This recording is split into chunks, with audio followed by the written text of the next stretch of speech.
I was thinking about an NFL analogy. Kevin O'Leary did those, and I did that as well on Stock Draft Day. AMD is a little bit like the place kicker for the San Diego Chargers last year that missed a couple key field goals early in the season, confidence lost, regained some confidence, and now this guy's coming back. He's going to be more muscular, more confident. And the analogy is that AMD was the promise of these graphic processors and had failed to some degree and was taking too long in its model. Now those graphic processors, this new generation, have come out, and they have fulfilled all the promise they wanted to. Of course, they're really great with the back to school with these new notebooks, 25, 27 different types of notebooks.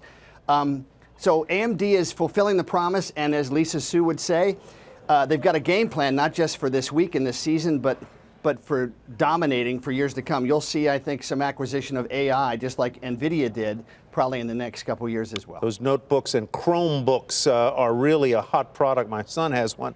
Let's talk a little bit about Amazon, then we'll get to Goldman Sachs, your last pick. What are you looking for from Amazon? And you must be happy you don't own Facebook today, but very happy you own Amazon. Very happy.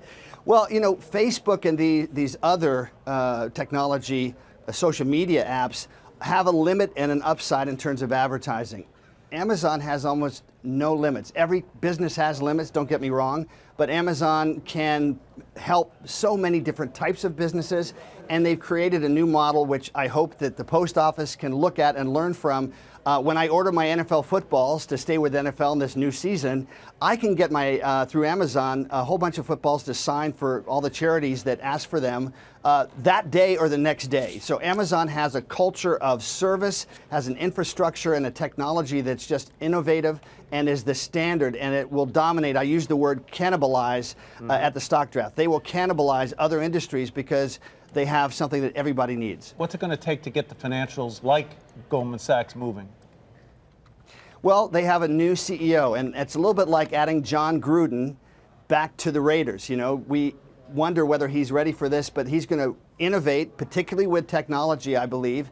And while Goldman Sachs and that sector is not doing so well now, that's my conservative part, probably for the last part of the last couple months, maybe back in December, January, February, before the Super Bowl. To win it out, we have to have that. And I think he's going to innovate in terms of the workforce with women and in terms of technologies itself.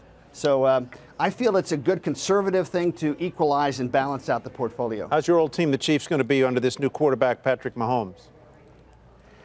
Well, he's going to make some mistakes, but he's going to make so many unbelievable plays that those will counteract and offset that. So I think the Chiefs, especially with Sammy Watkins, are going to be great. And speaking of great investments in your attention, I mentioned Can Life Sciences. I'm a little biased as their spokesman, but we are very close and poised in the process of going public. We may even have something announced next week, and we are the only and very first pharma company with already patented molecules in the CBD space for opioids and for CTE.